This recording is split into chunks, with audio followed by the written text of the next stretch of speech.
much. Good evening, Joburgers. Welcome to the talk with the Speaker of Council. My name is Nongceba Mulwele, the Speaker of the City of Johannesburg. We are live on various platforms such as the City of Joburg social media platforms, as well as my own page, which is Nongceba Mulwele on Facebook, and at Speaker_COJ on Twitter. We are also live on Josi FM until 7:30 this evening, following which we will then take the stream and play it on Eldos FM from 8 to 9 p.m. We also have the Chai FM, who is on board with us. They will stream the show tomorrow morning, Thursday, from 9 o'clock until 10 o'clock in the morning.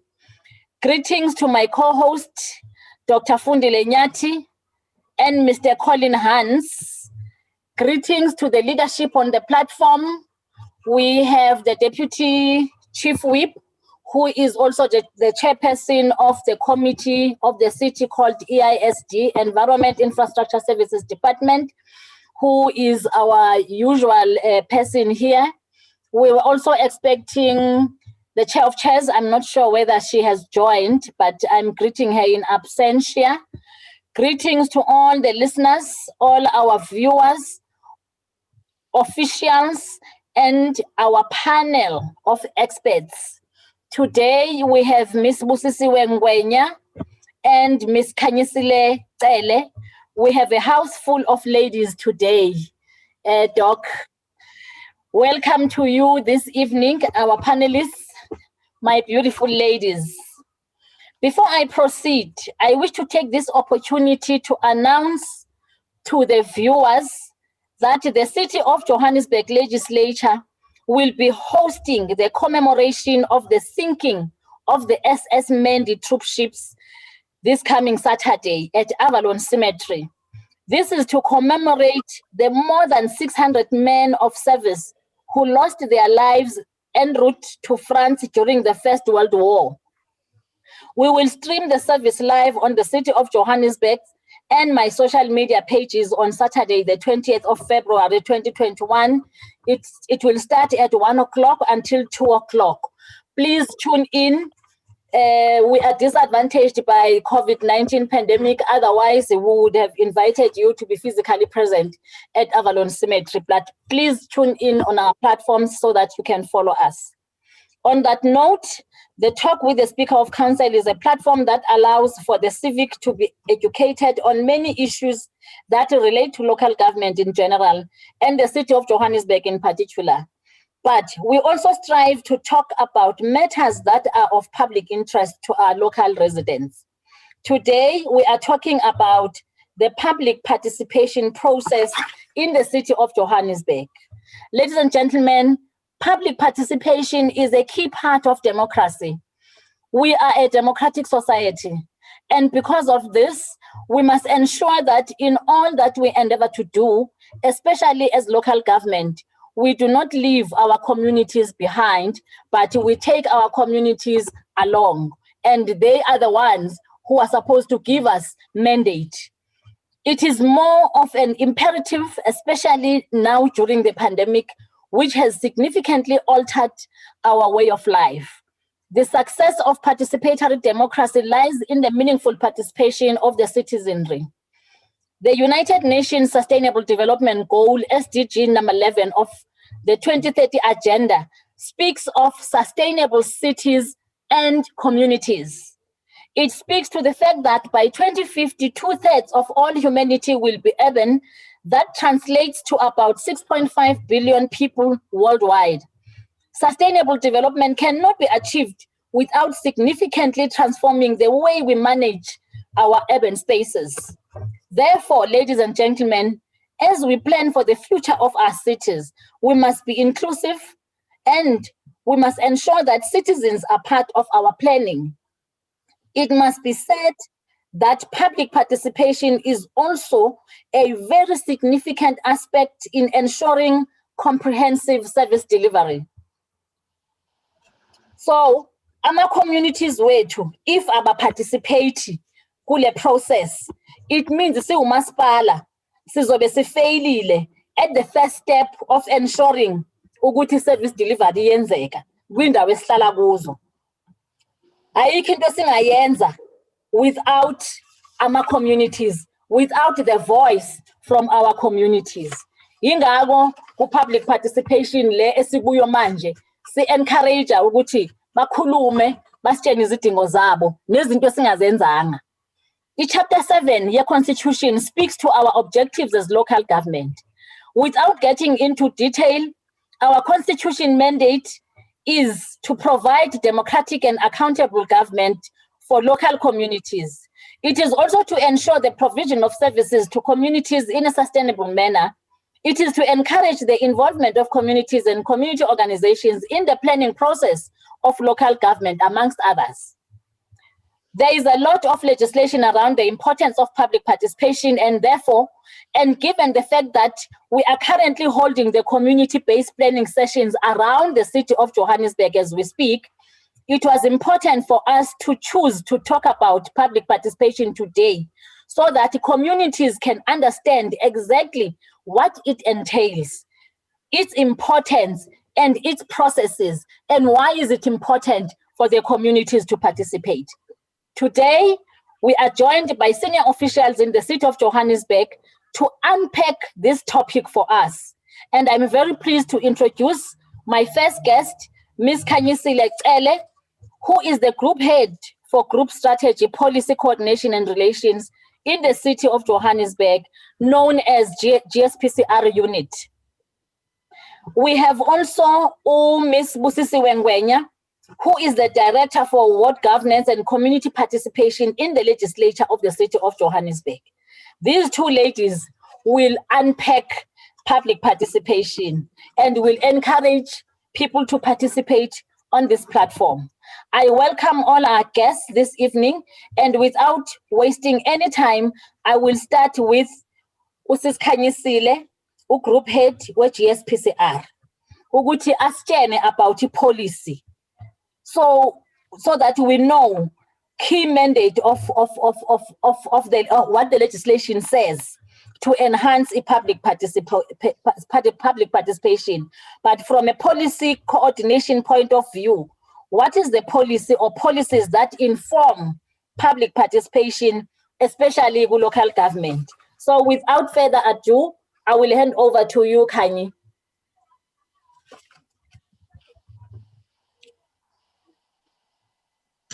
Good afternoon. Thank you very much, Madam Speaker, for the question. And I think good afternoon to the viewers as well.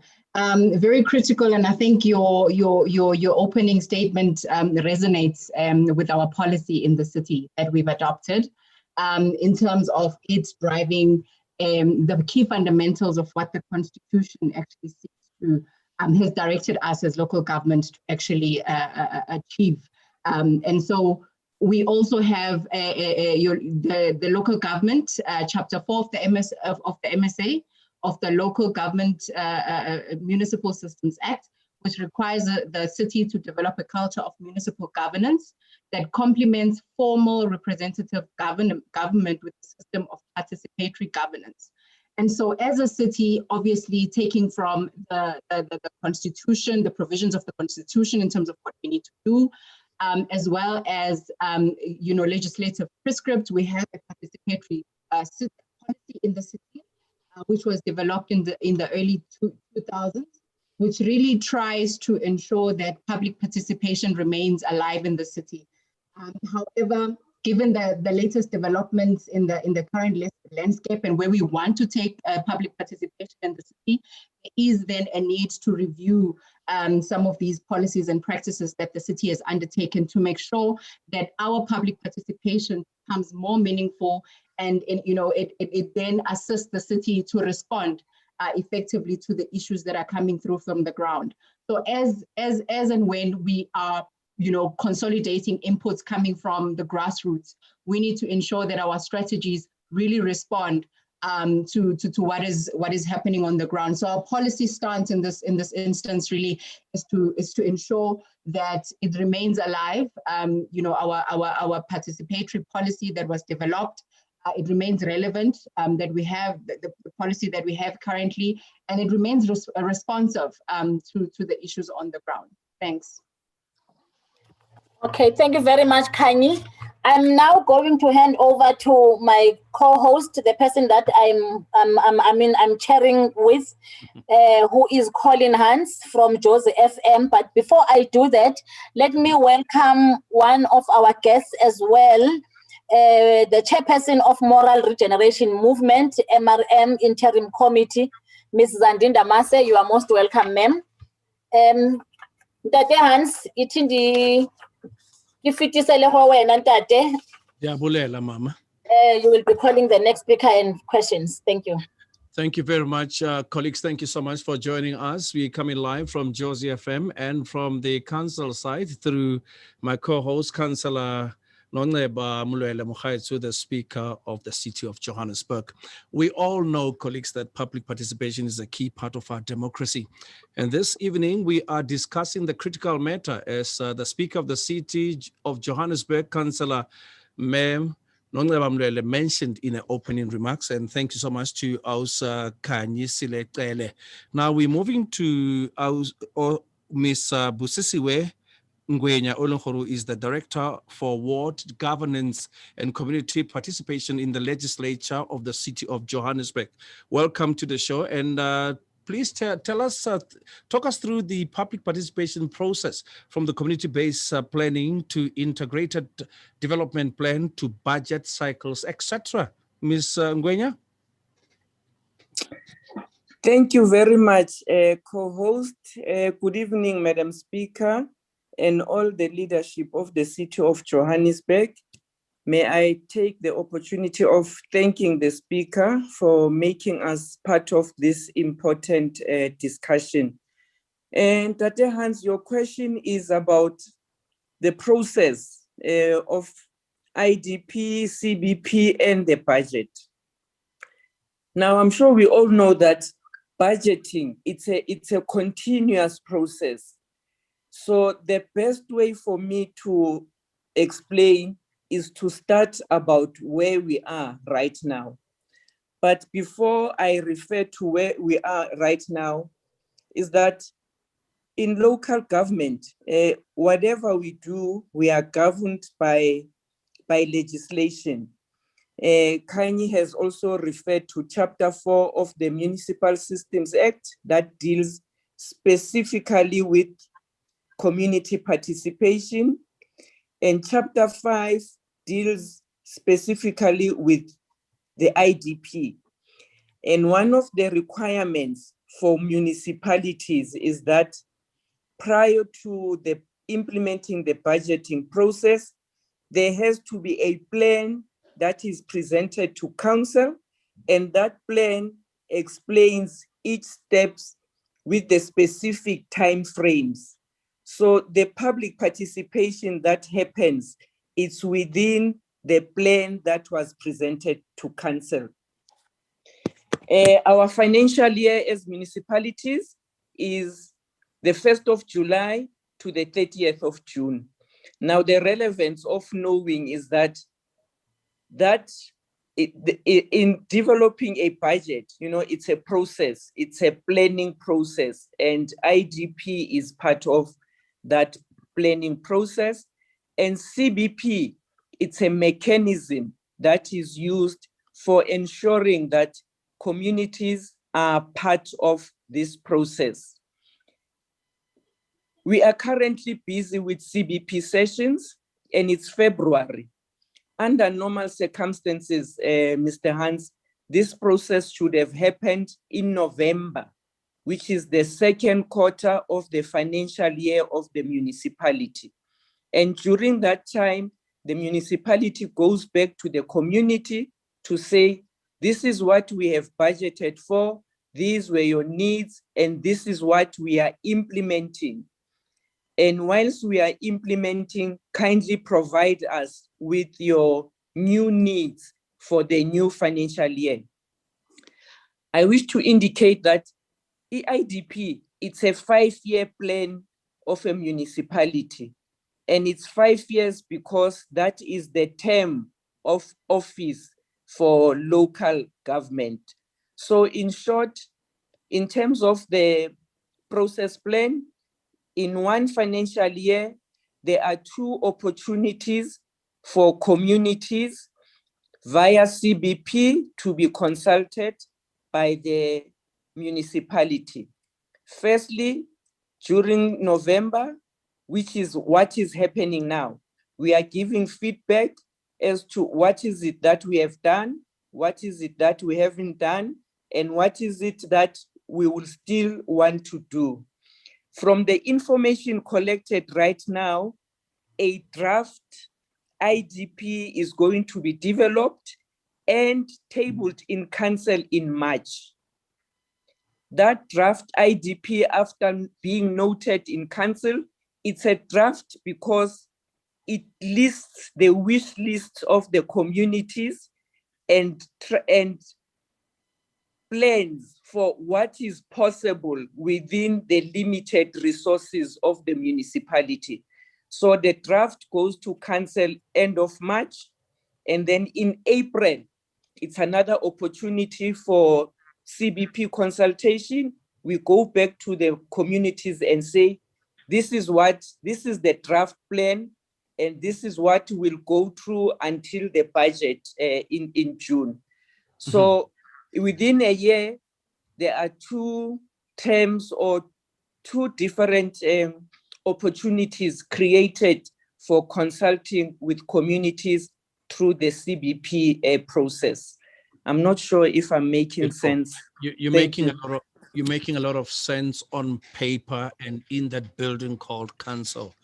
But then I'm going to bring in also my co-host as Mamulwele to say, Mamulwele, we know for the fact that people always complain that you always tell the city what they need during the IDPs, but nothing ever gets done. Please comment on this as a group strategy, policy coordination and relations. Maybe also followed by Kanyisile Tele. Once the process of getting input from the community is done, this is where group strategy, I suppose, policy coordination and relations comes in. Kindly explain to us after Mamulwele that what is group strategy, policy coordination, and relationship, because of this are just jargons that are only relevant when it comes to those buildings that you guys are occupying. Mamulwele, and followed by Me Kanyisile Tele. Thank you very much, Tate Hans, and allow me to speak, in a layman's language without, as you said, using jargons. CBP, it's as explained by Umambusi as well as Kanyisile. It is a plan. Again, even kontlung how wa plan again. Wa plan gore ke batla as a 1, 2, 3 up to 10 was a list. And then the CBP, then it gets coordinated into IDP. So keep plan. So that plan then informs budget. So ligontlung wa plan gore ka ha kgwedi fela o batla o etsa 1, 2, 3 up to 10. Mara ha sentse o sheba what is in your pocket, how budget, and now you will find gore out of the 10 items, phone, you are only able to get 5 out of 10. So you won't afford the 10. So that is the budgeting process. Then, prioritize what are the priority burning issues. So it doesn't happen during the process, consultation, planning, that everything, it doesn't mean that everything will then find expression and be budgeted for. Because budget is less than izidingo. Then now fanele ku prioritize manje kwenziwe I think Ukanye will talk about the prioritization of things. So, but what we are saying as uMasipala is that we must come back to the communities and say, out of the 20 items ebenizifunile kule area, i-budget ephasisiwe can only accommodate 10. We won't be able to do the 10. So that communication feedback, that is very important, so that people know what to expect. So that is why sometimes we find people but no mara ne ribatlile holo and a holo ha etsahala. Check what else has happened. If holo ha etsahala, there is something else that has happened according to the budget that has been approved by council. Thank you very much. Ke a leboha. No, I think, Madam Speaker, what you've just indicated, is the crux in terms of because there's so many competing priorities. What is it that we are taking forward given the financial resources that we have as a city? And I think what really is a challenge at the moment is then how do we feed back to communities to indicate that you wanted a stock suite R5, but as a city we are able to provide you with maybe 3 stock suites, and really providing reasons as to why we couldn't provide all 5 stock suites. I'm just making a very layman example here. So that's it remains very critical, and that's why I indicated in my opening that in terms of our public participatory policies, those are the things that we're looking at and reviewing and ensuring that there is continuous sort of communication with communities, and that we don't only come to communities maybe like a once a year, but how do we make sure that we continuously communicate with citizens on what we're taking on board as a city, what is it that we're not taking on board with reason, obviously. And I don't think that communities are unreasonable. I think if we are transparent and we are able to openly communicate our challenges, then they're more receptive to the city. So I think, Madam Speaker, what you're raising is quite critical. Now, coming to GSPCR in terms of what is our role as such. So together with CRUM, Citizens Relations Urban Management Department, we then ensure that we provide content in terms of what projects are currently being implemented, what are the challenges when we go back to communities. So that presentation that we see, we put that together, we assist in putting that together. So content is what we drive. What we also do is, obviously, given the inputs that are coming through from communities, it then informs part of a report that we need to take forward and provide and put it through the city's sort of budgeting and planning system, so that we are able to see, can these projects be funded? Because essentially that's what it comes to. And also just assess in terms of, because there's some other community inputs that would come up and it's not within the competence of the city. So for example, they would say they want a school. And therefore, as a city, we don't build schools, but that's a competence of provincial. So how do we then make sure that, again, we have a conversation with another sphere of government in ensuring that we actually, deliver what is coming through from communities. So it's that whole process around content management and informing strategy. And obviously, ultimately, we are responsible for putting together the IDP that goes to council. And I think Umambusi has already touched on that. So we put that together and ensuring that community issues do find expression in the IDP when it goes out for consultation, and all of that is encapsulated in the IDP. Thanks. Thank you so much, Matele. But all 3 colleagues out there, we know for the fact that IDPs are happening, VD meetings are happening. The dynamics of politics on the ground is a total different animal. From the point that a poor councillor is working so hard in a particular ward will call meeting for the discussion of this IDPs. But because of either not liked or the political tension in the ward, you find that the councillor is exposed to the same few number of people that he knows or that just want to find out what's happening. The crux of the matter is when a project starts or when people didn't benefit the way they want to benefit, that's when we see a large group of people coming to say, he's not calling meetings, he's not doing VD meetings and all that, only to find that the poor guy or the poor lady has been doing that. The dynamics on the ground, how close are we to those dynamics? And what is our understanding? Any of my colleagues can come in here. Maybe in fairness, you can come in just to take a bite of that, and the other colleagues can follow.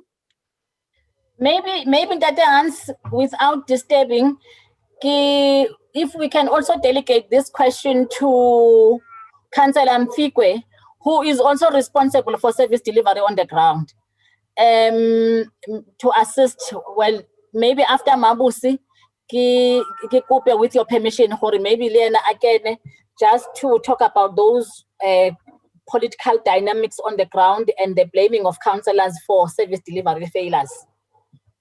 Granted, I grant that. Matele?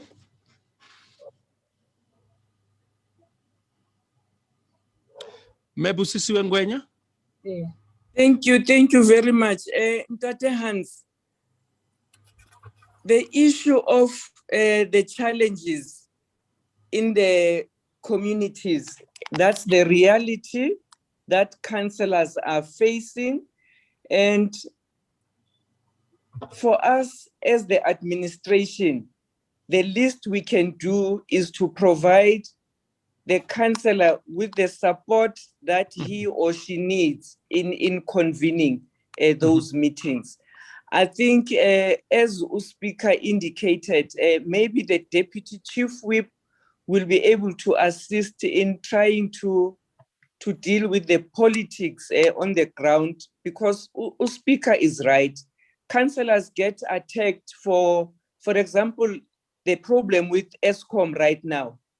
Communities march to the councillor's house and demand a connection of electricity. But the councillor has no role or responsibility in the provision of the electricity. That's the reality. But I don't know, maybe Deputy Chief Whip might be able to, to give a better explanation to the issue. Thank you, Ntate Hans. Thank you very much, Ma. As we are waiting for that show of hand, or maybe from the facilitators from the side of the city, as I have no power to see who's there, who's not there. Please, let's just get somebody to respond on these issues, because it's very critical that we ought to bring closer to our hearts the dynamics on the ground. Amlele? Councillor Mfikwe, are you still on? I was waiting for somebody to say I can speak now. Okay. Yeah, anyway, good evening to the Josie FM listeners, as well as the other listeners from the other radio stations that are going to join in. Madam Speaker, probably, and we've had this discussion with Colin, we need to firstly clarify the role of councillors in relation to them servicing their communities. Firstly, councillors serve communities. They are the representatives of communities. So communities from time to time would have to raise issues with councillors. Then councillors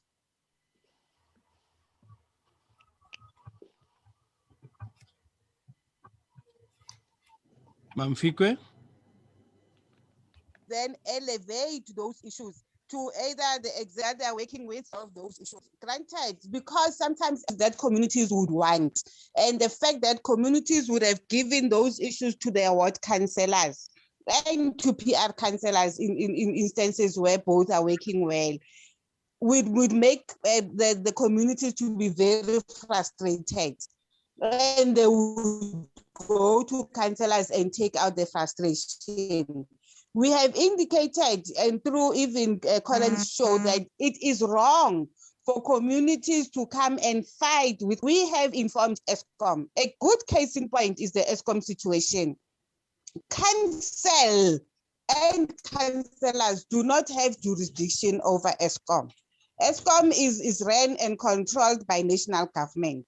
What we do as councillors with Eskom is to interface on behalf of communities. And we as councillors can never be responsible for any decision or any response that ESCOM will give to communities. So what we do is to talk to ESCOM on behalf of communities. Then ESCOM must give us the responses. We're battling, and I've said this, Colin, to you, battling to get them to come back and talk to communities themselves. But then councillors will do the interface.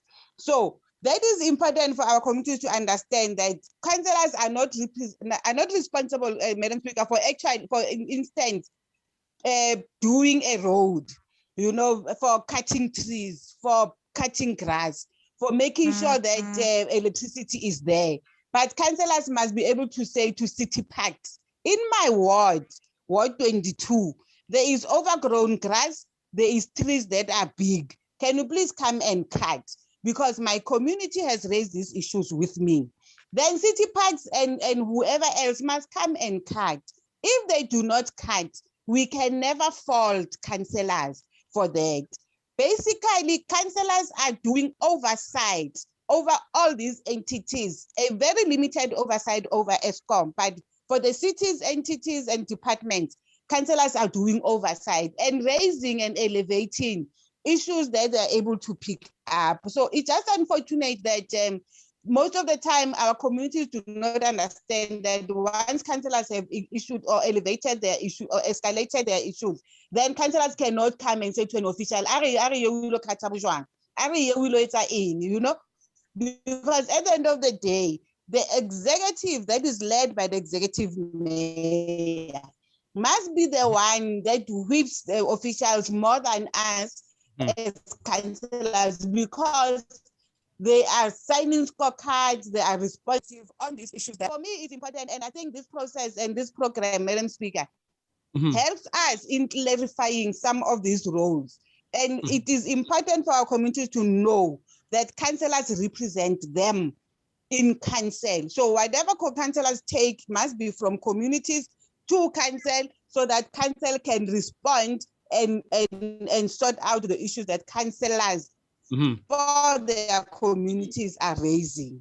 Thank you, Ma'am. Thank you, Colin. Thank you very much, Ma'am Fika. We're going to take a call from our listeners just to check exactly. Oh, the call is gone.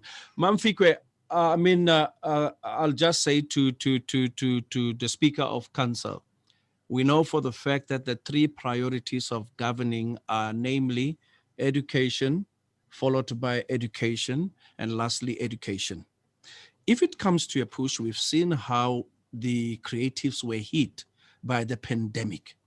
Surely one way or the other, to reach the people of the country, there must be some budget set aside for us to do education through creatives so that we play these things. I mean, programs that are most popular now, it's programs that looks at, you know, the ills in the societies, the misconceptions, the myths and all that. There are programs that are designed lately that are so educational, though a lot of people may take them for granted.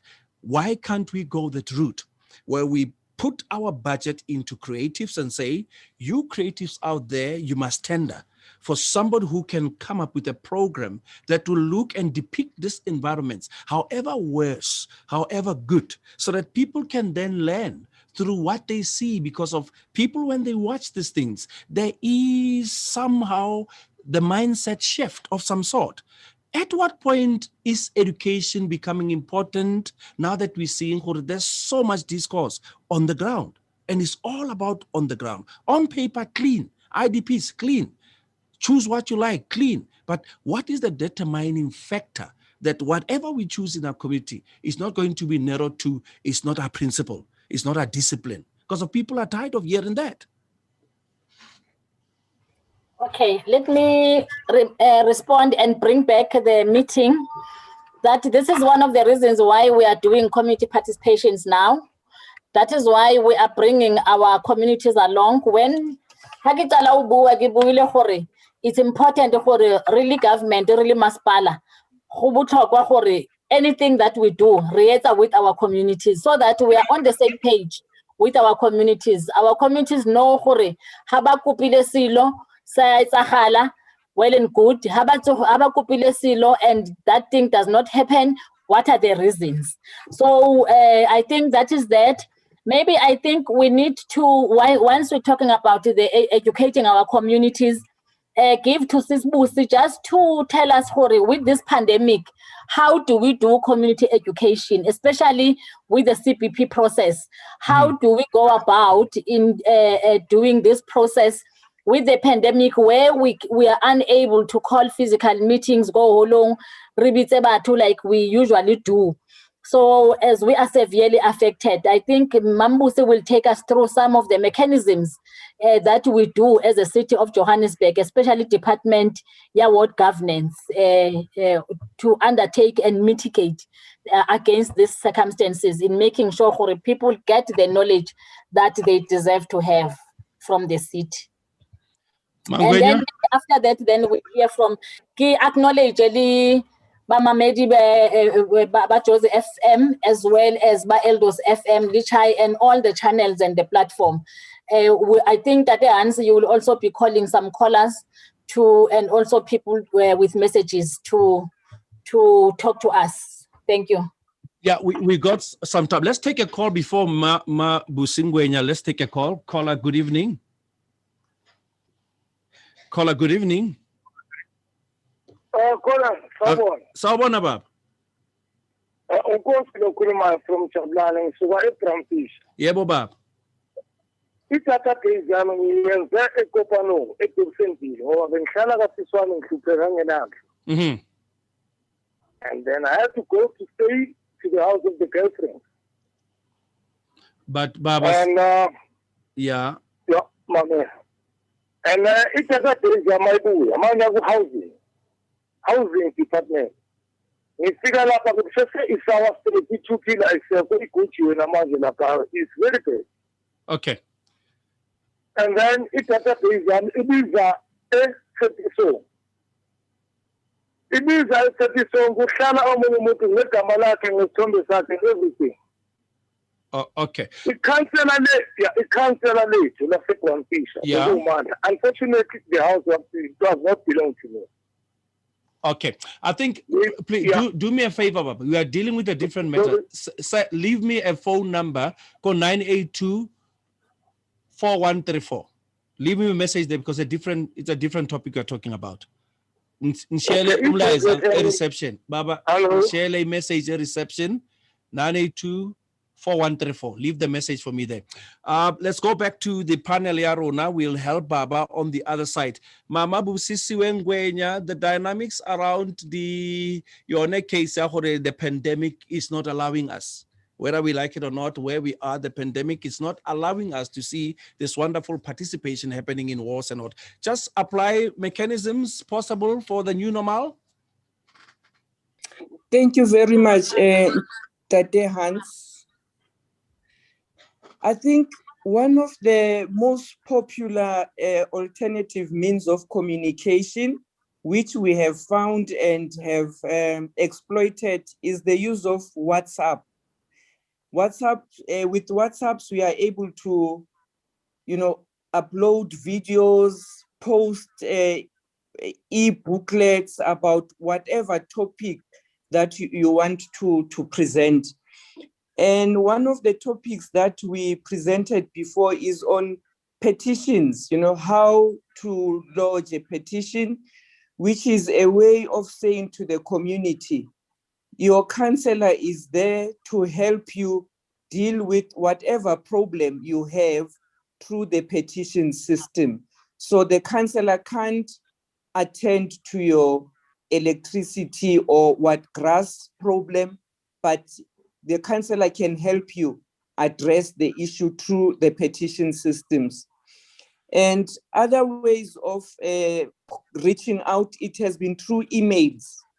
Because of the pandemic, as a directorate, we were forced to update our database so that it's up to date and it has different avenues for reaching out to communities. So we have been using emails, we have been using SMSs as well, and also using the social media, the jobac social media. And as the speaker has been mentioning, she also has her own social media page, which is very active. And recently, the city of Johannesburg has launched a virtual TV and radio station, which I think it's an avenue that would be available for us to exploit and use. Thank you very much, Ntate Hans. Thank you so much, Busisi Ngwenya. Now, let's look at the other challenge. What has been the challenges that units come across when preparing for these cycles? Maybe we can start, then come back to you, Busisi, just to share the challenges. Matele? Yes, sorry. I think I was pressing, but it wasn't going through.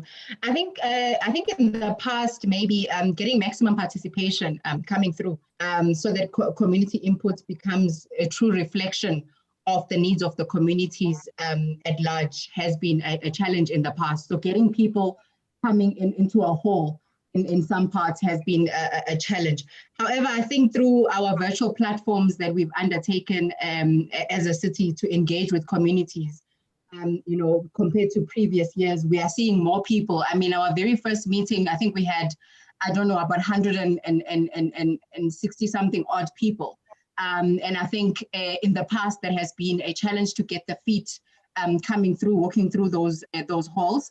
But I think we're reaching more people through the virtual means. So we've been thrust into this fourth IR and it's assisting us. But also, we do also sense in some parts, I think there was a session that we had, I think, if I'm not mistaken, on Monday, and we could pick that the inequality is still sort of there. When you look at the number of people that managed to log on, I can't remember which region it was, but it was around Orange Farm. So you could see that, the number of people logging on are not as what we hoped would be. Again, that, poses issues around inequality. Are people around Orange Farm able to access and be part of this? So it's something that the city obviously needs to look at and ensure that it's more fair and that we have more reach even in communities that don't have access as such. So I think in terms of it being a challenge in the past, I think we are making headways in getting more people to participate in the virtual sort of means. And I think through WhatsApp, getting comments through WhatsApp, as Busi has also indicated. The other challenge is I think I alluded to it earlier on, was that some requests are of IGR nature and or are of competence of another sphere of government. And when you go to a community doesn't care whether you are local government and therefore you can't deliver a police station. You are here, you are government, we need to, you need to respond appropriately. You need to be seen to be doing something about it. And so education also becomes an important element to educate our communities that this is what local government can do, this is what provincial government can do, this is what national can do.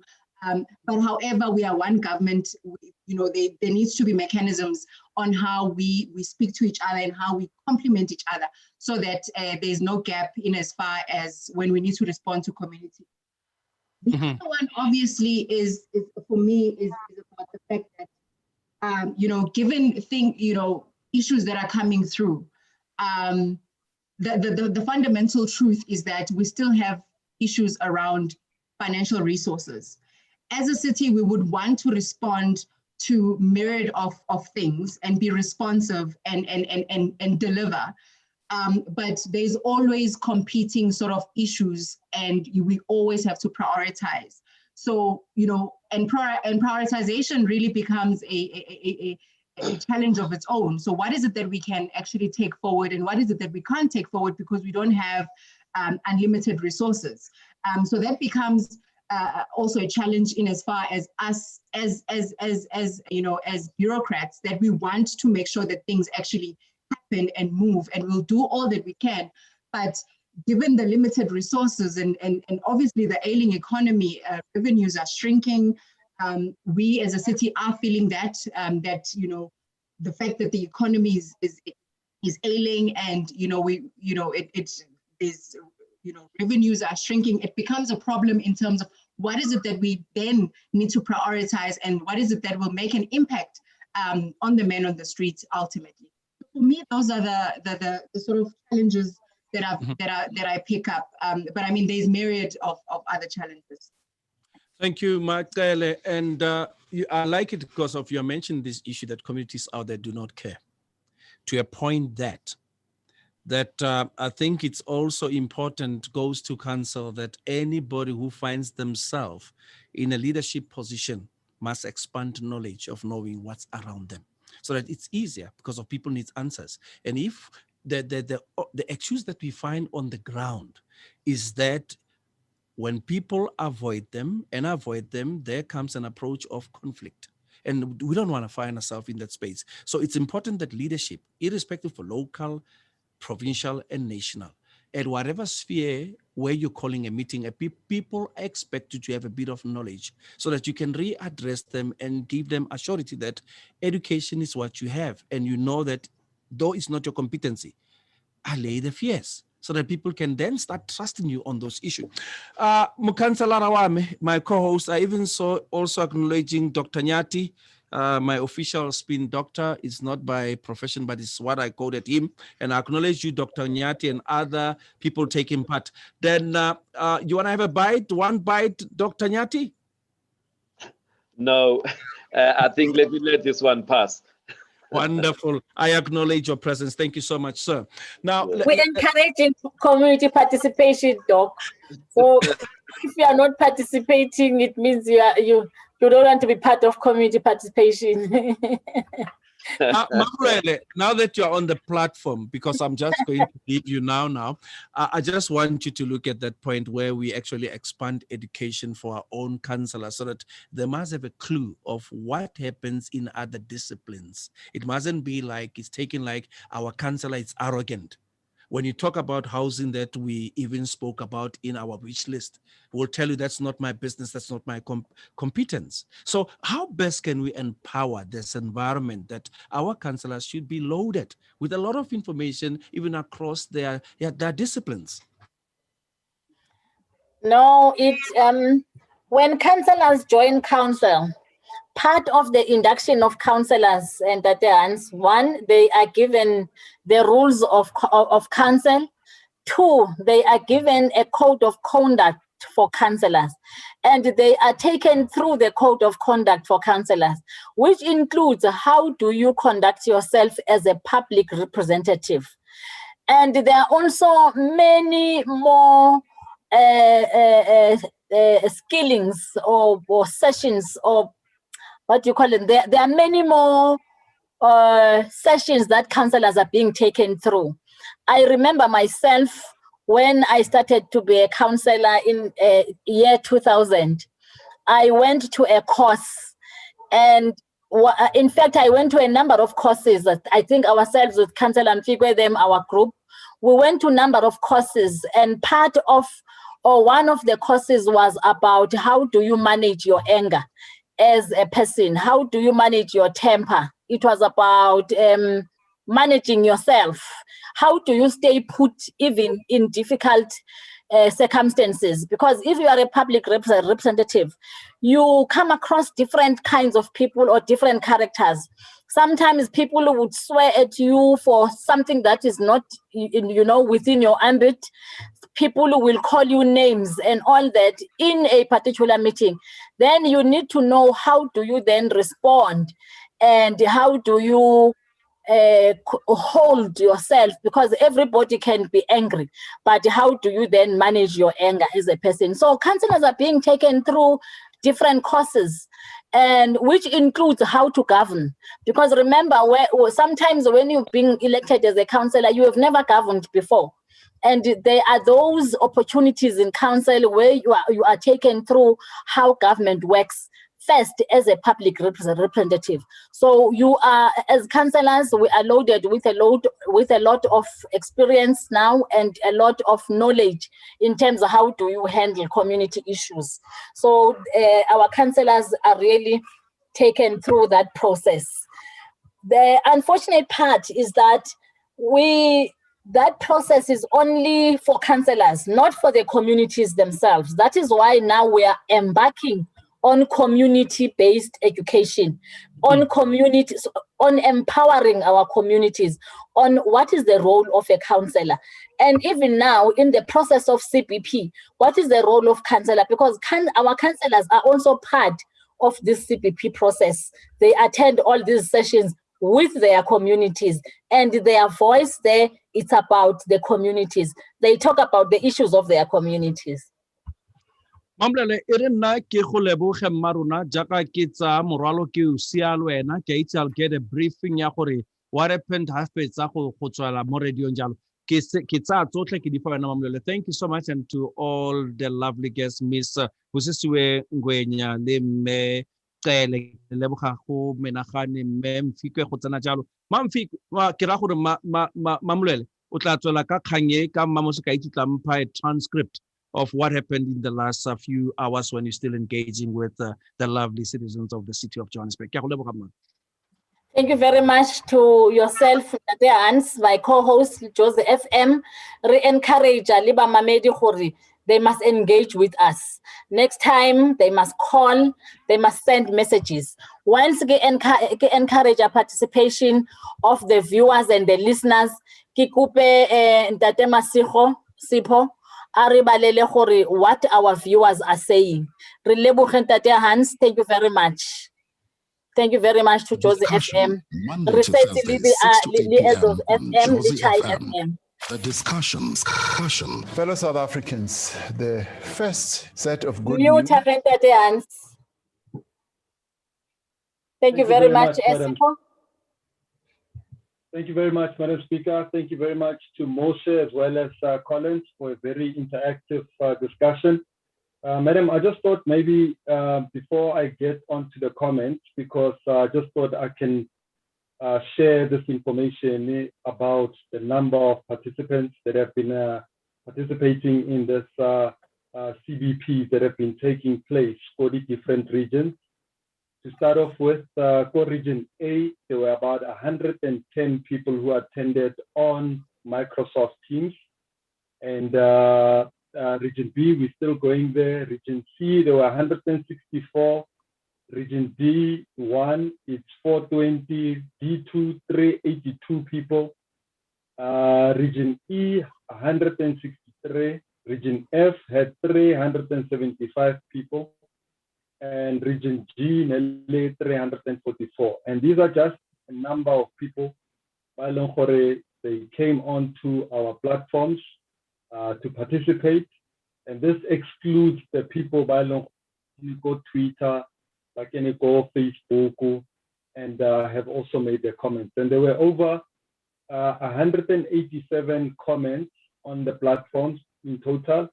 There were 45 emails that have been sent so far.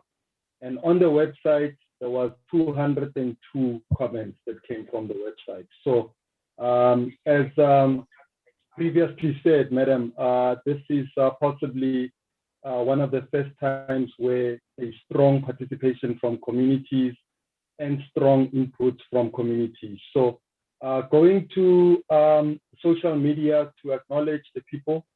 Simpiwe Joy says, our speaker, Steve says, you can never achieve an effective public participation without the vibrant public education on municipal governance. Lebo says, councillors are corrupt, especially when it comes to allocation for RDPs. Where do we report them? I see Mam Chidimfikwe responded there saying, the allocation of RDP houses remains the sole responsibility of the housing department. Once they have done all they do, they only inform councillors about the people that will be allocated, just for them to have that information, nothing more. Ward Tiale response says, Chidimfikwe, people took RDPs by force here in Oliven, and is the second time now, nothing happened. So those are the only comments. And Also to acknowledge Elders FM, and thank you very much to Elders FM for playing the stream. And tomorrow we'll be live on Chai FM. So thank you from my side, Madam Speaker. Thank you very much. I know that in most of the questions that were raised, Councillor Mfikwe has responded online as well. But before I give Osisbusi to speak, I just want to mention that, we know that there is corruption. However, corruption is committed by individual. It is not corrupted, it is not committed by all of us or by everybody. So it is important to say no neighbor is corrupt. Riskari councillors are corrupt, because if we say councillors are corrupt, it means we are painting everybody with the same brush. And how to ati councillors are corrupt, it means really corrupt, and I know for a fact that I am not corrupt. So I think it is important that our society, as much as we encourage our society to expose corruption, however, the society must be able to say, no neighbor u corrupt because of 1, 2, 3, and 4. It should not be a general statement that councillors are corrupt. So it's important. We want to know if corruption is people can write to us, to the city. They can even write to the Speaker of Council or to the Chief Whip of Council. We have the Chief Whip of Council who is responsible for coordinating all the party whips within council. If we councillor wa party a thing or committee corruption, that has to be reported. Of course, it's something evidence.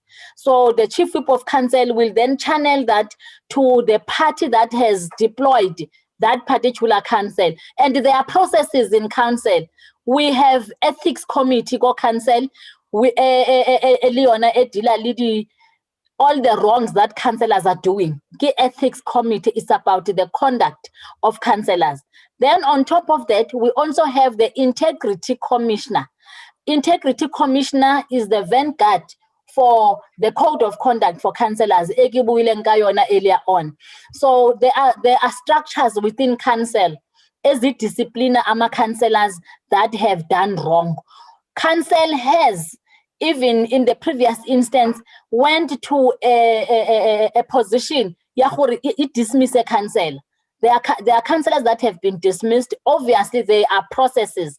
When I need the steps, as tatwayo nayo councillors was kulumela, and then kuthathwa decision iye ku MEC either endorse what the council or the integrity commissioner has recommended or what the ethics. So when the processes of disciplinary councillors, we encourage communities to report corruption, but as well, we must not generalize corruption.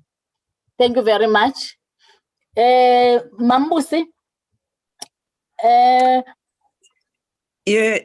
Madam Speaker, thank you very much. I just wanted to add to the impressive stats that USIPO was giving us about the participation with CBP.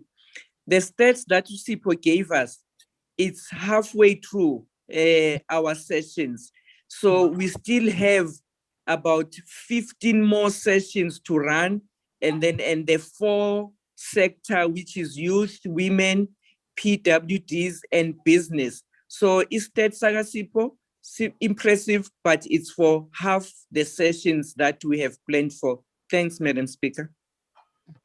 Thank you very much. And maybe just to also add is that the input that are being received in these sessions are the inputs that are going to assist in developing the IDP, the draft IDP. It's not like sessions, because sometimes we would go to sessions even years before and they just become complaint sessions. Aruna any a mandate or message that the community wants to relate to. Yeah. So this time around, we are really getting very, very valid input from the communities, and Raleboha. We thank our communities for that. they are really assisting the process. Now I'm going to give time to our panelists just to say the last word. Last word, what are you saying to our communities and the CPP cycle, and where can they make their inputs? Those who are unable, and yourself, Khanyi, who are unable to attend or to tune into a Microsoft platform, where can they give their inputs? Because we still want to source inputs from the communities, even those who are unable to connect. So that will be your last word and your last bite on this. Because you are already on the platform. Thank you very much, Madam Speaker. I think in addition to your compliment for input that we are receiving, we also need to remind ourselves and the residents, Uguti, this year there's going to be elections, so there's going to be a new term of office.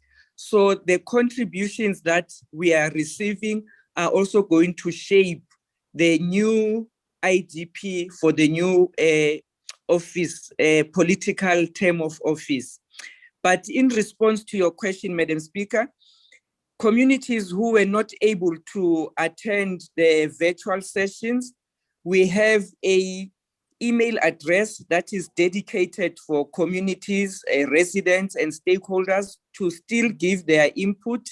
And the email address is cbpinputs, it's plural, cbpinputs@jobac.org.za.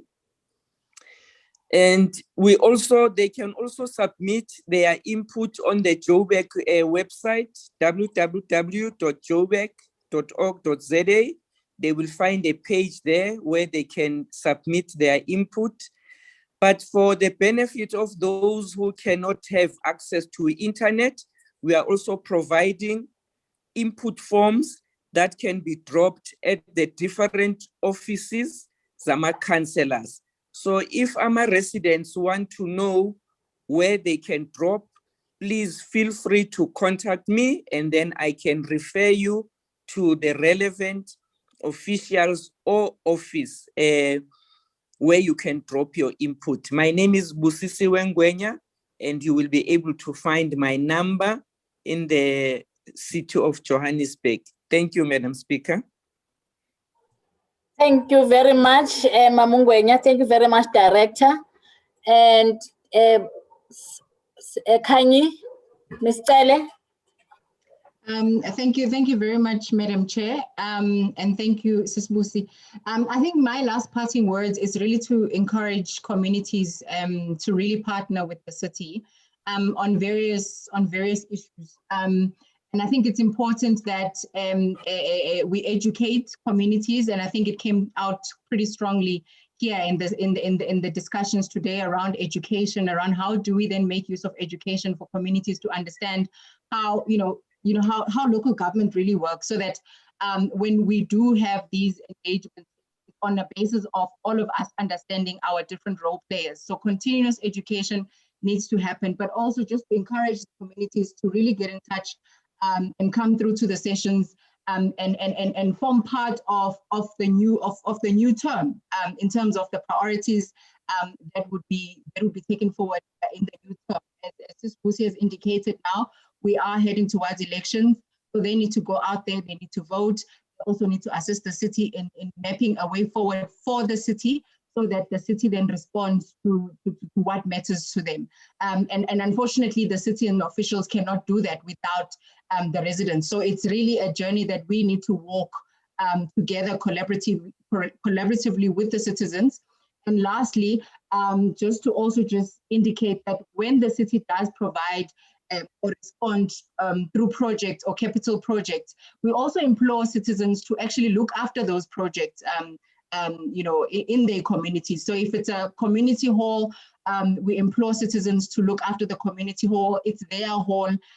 You wouldn't necessarily, vandalize your own house. So it really needs to be a journey that we as a city and we as citizens need to take in the developmental agenda of the city at large. Thanks.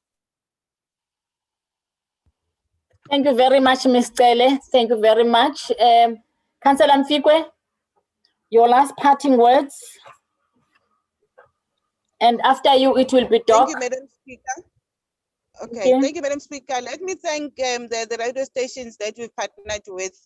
They also help in educating communities. And I want to say, keep up doing that, Colin, and Radio Eldos and Radio Chai as well.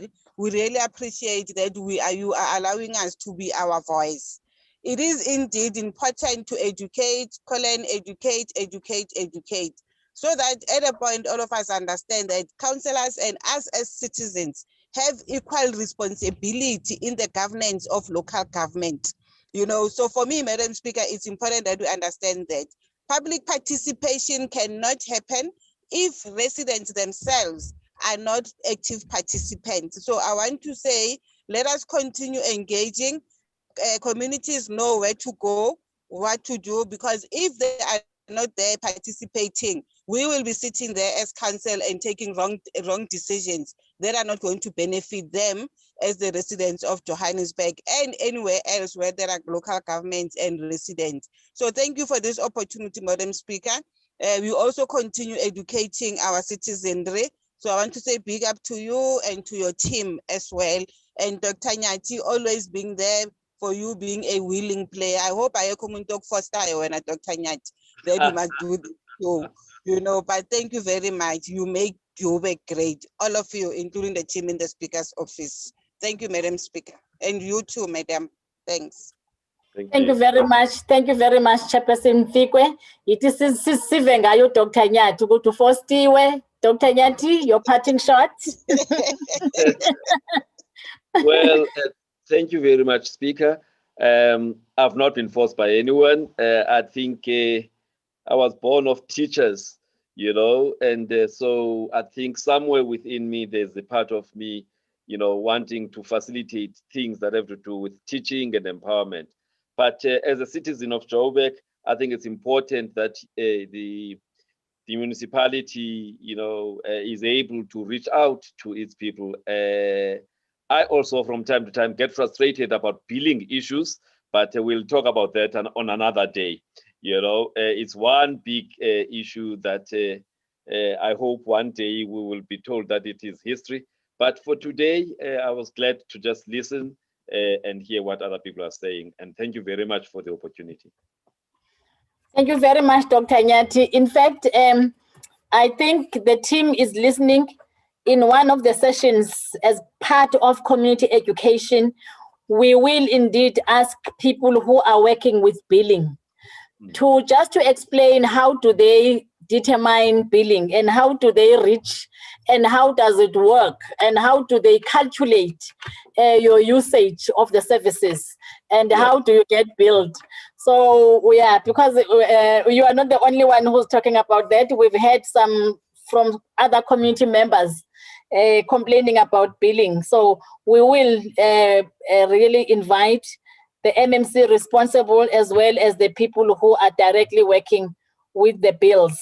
So we will put them. I know that they had outreach programs that they were doing to communities to talk about the billing issues. So we will invite them to this platform because this is the platform for our communities. And before you become an educator, as you are an educator by default, you are a citizen of the city of Johannesburg. Thank you very much. Thank you very much to our panelists. You were great. You were really great. Thank you very much, Director Ngwenya, Ms. Tele. Thank you very much to you, Councillor Mfikwe, for your inputs. Thank you very much to yourself, Bele. Ungadinwa nangomso. I know that awudinwa because after this, you are on other platforms doing the very same education. So education is actually in your veins and educating communities is your hobby. So thank you very much. And thank you very much to the team that has been working behind the scenes in making sure that our communities are really empowered. But thank you very much to the media platforms that were here, Josie FM, Eldos FM, Chai FM. Thank you so much. We are looking forward to have more community media, community radios to empower our citizens. It's not about us, it is about communities. Community empowerment is our goal.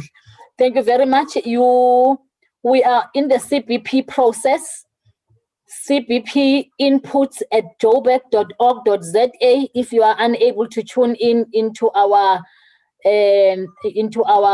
Microsoft Teams platform, or you can also use www.jobac.org.za, as Sibuse has said.